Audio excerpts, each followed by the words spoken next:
Hi all, I'm here to tell you a little bit about my recent misadventure staying at the historic Majestic Hotel in Kuala Lumpur, or at least I tried to stay there. Right now I'm sitting in the Knightsbridge condominiums here in Makati, Manila, in their special library room where I can make this recording, and I'm sporting a somewhat tired t-shirt because a year ago I was riding El Chepe, the train through the Copper Canyon in Mexico. Anyway, let's get on with the story. First, I wanted to share a little bit about the Majestic Hotel in Kuala Lumpur. It's a beautiful historic place, and I'll give you a few details about its history. Built in 1932, the Majestic Hotel was designed by the architectural firm of Keys and Dowdwell. The design is a hybrid of Bozart and Art Deco styles, originally with 51 rooms. In its day, it featured such luxury amenities as hot and cold running water and was luxuriously equipped with furnishings imported from England. It was the headquarters of the local social and colonial elite. It was commissioned by the trustees of the estate of Lok WAN Thou, son of a prominent Singapore Malaysian business magnate and philanthropist, Lok Yu. It was then reopened in 1984 to house the Malaysian National Art Gallery until 1998. At that time, the gallery was relocated, and the hotel building sat forlorn and vacant until 2008. At that time, under the ownership of the YTC Corporation, the site was extensively redeveloped with a new 15-story tower adding 258 rooms and suites, and it opened in 2012. So that's a little bit about the hotel and the kind of thing that attracted me to staying there. Now, let's get to my ill-fated visit. So as I sit in the splendid surroundings of the grand and gracious Eastern and Oriental Hotel, I'll record the litany of complaints that I encountered at the Majestic Hotel in Kuala Lumpur. I should note that my fooling around with making a prompt reservation at the E&O precluded my having a night there. So as a consolation prize, I'm spending my Christmas Eve afternoon indulging myself in one of England's finest culinary traditions, afternoon high tea, while seated in their palm court dining room. In fact, the only other English fine dining traditions that come to mind are a Sunday roast dinner with Yorkshire pudding and a side of mushy peas, mash, and gravy. My late father was a master of the English Sunday dinner. But enough with the backhanded pleasantries about English cooking. On to the subject at hand, the endless list of service malfunctions that occurred starting with my arrival at Marriott's Autograph Collection Majestic Hotel in Kuala Lumpur. I had a 5 a.m. morning up and early start day, off with 2 flights with Vietnam Airlines from Dalat to Saigon, followed by Saigon to Kuala Lumpur, with my transit from Kuala Lumpur International Airport to the heart of Old Central. It was a long day. I knew this and would be so, and I decided to treat myself to a 5-star stay surrounded by beauty and history and serene gilded service. In fact, I was even paying extra for a special straits room in the historic section of the hotel. A first warning sign came when my taxi arrived at the hotel from the airport. As we pulled into the circular drive in front of the grand entry, I observed the uniformed valet attendant in his uniform sitting on the curbside steps, nose in his phone. He did not let the arrival of a car and guest with bags disturb his digital rapture. In fact, he never looked up. Oh well, I was tired and just wished to hurry to my room. I grabbed my bags, and when I climbed the steps and reached the front door, the doorman noticed what was going on and quickly opened the door and, relieving me of my luggage, guided me to the check-in counter. He was energetic and very welcoming. Good. Then check-in began. There was nothing special about it, and the clerk was a mumbler and generally vague personality. Of course, the check-in should be special with careful engagement by the staff. Then he asked me for my credit card to pay for the room.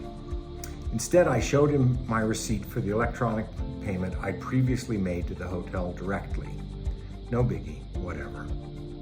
I should note that the reservationist I spoke to on the phone before my stay was excellent, sending me a correct and perfectly functioning link to make the reservation payment. In addition, she sent me the correct link for the train system so I could directly book my train to Penang the next day. At this point, I just wanted my room, asking directions from the fellow. Turn left, take the lift to the 3rd floor, he said. Great. I didn't want to wait for a bellhop to be summoned, so I grabbed my bags and off I went. Left, lift, 3rd floor, and promptly found myself on a floor comprised only of meeting rooms and ballrooms. Back down I went with my bags. My sleepy previous clerk was now not to be seen. Another young fellow that seemed to have a bit more on the ball immediately said, "Let me guide you." Okay, thanks. Here are the correct room directions. Turn left, take the lift to the 2nd floor. Turn left down the hallway to the cafe, take another lift to the 3rd floor. That gets you in the old section. Okay, I'm finally at my room.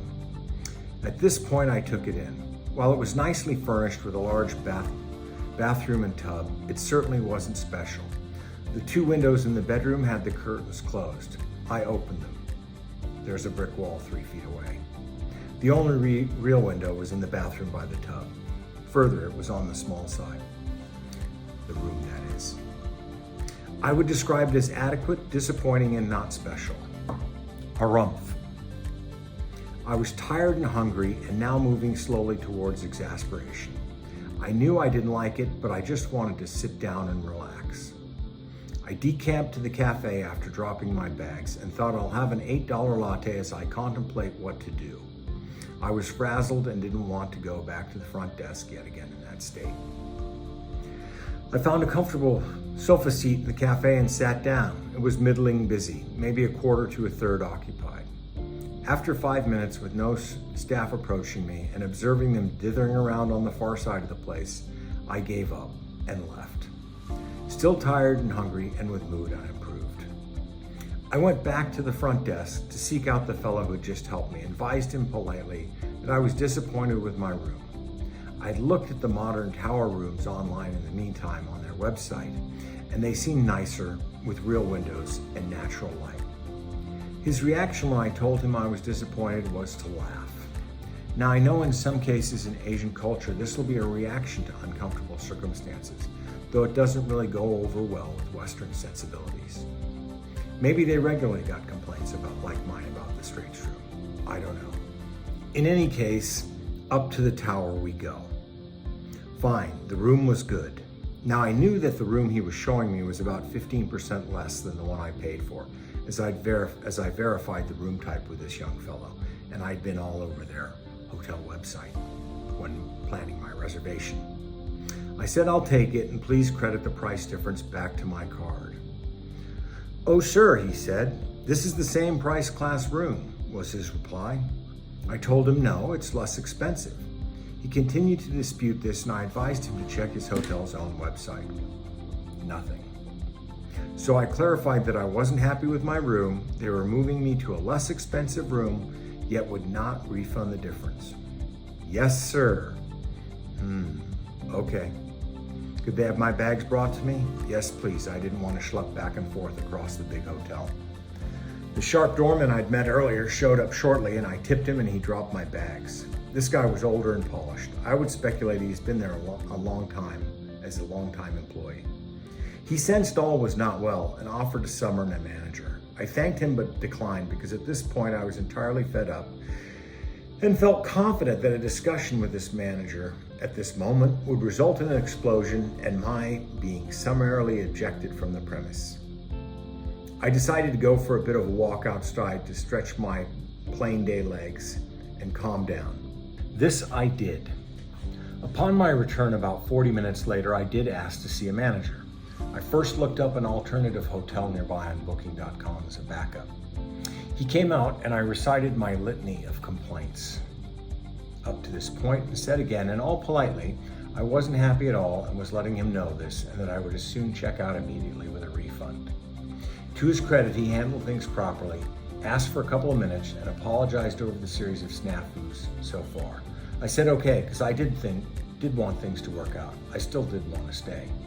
He emerged and asked me if he could move me to a suite and have me stay. Okay, I says. We visit the suite and it's huge and nice. Once again, the doorman brings my bag and I tip him. It's now 7 p.m. and I've spent all of 5 minutes in 3 rooms at a hotel I was intending to enjoy, at the cafe, at the pool, and in a plush, comfortable room. Now, I appreciated that this fellow wanted to get things back on the right track. So did I. I decided I'd have dinner at their restaurant as I was tired now and wanted to reciprocate the efforts of the manager with some additional revenue for the hotel. Once again, I walked out of my room without sitting down and proceeded to the restaurant. I wanted to quickly eat, shower, and get to my room and relax with my feet up. But this was not to be. I arrived at the restaurant and there was a pianist accompanied by a cellist performing. The place looked nice, great. I'll have a seat where I can watch and enjoy the musicians, relax, and all will be right in my little world. Well, oh no, it wouldn't. I was directed back to a far corner of the place that was about 15% full, well away and around the corner and out of sight and earshot of the music. I guess it was because I was only a party of one. I declined the young waitress's offer, told her I wished to enjoy the music, and indicated towards one of the 4 empty tables at the front.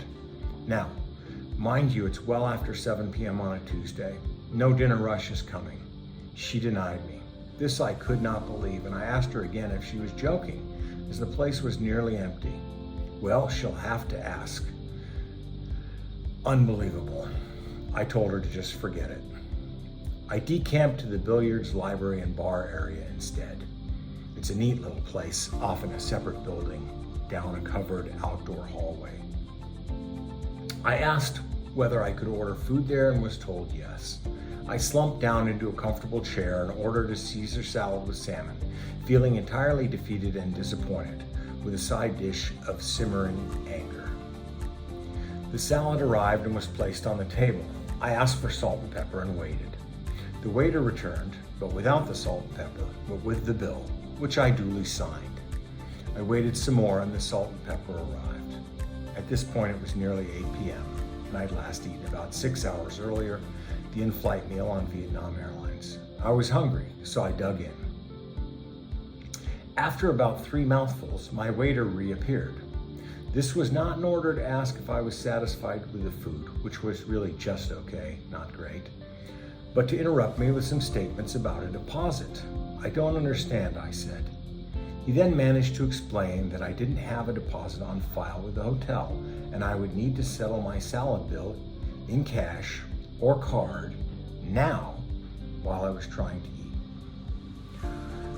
Well, at this point, my self-restraint was vaporizing. I told him I can't believe this service here.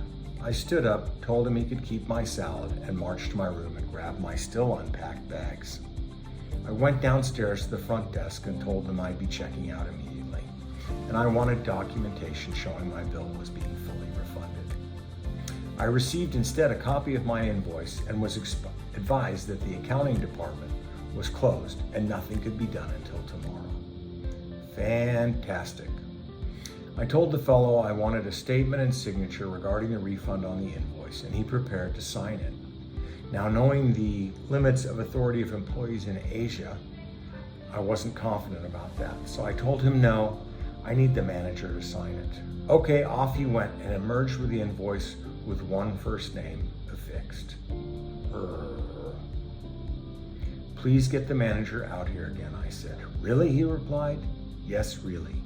Mind you, I was under control and not shouting or cursing like I really wanted to.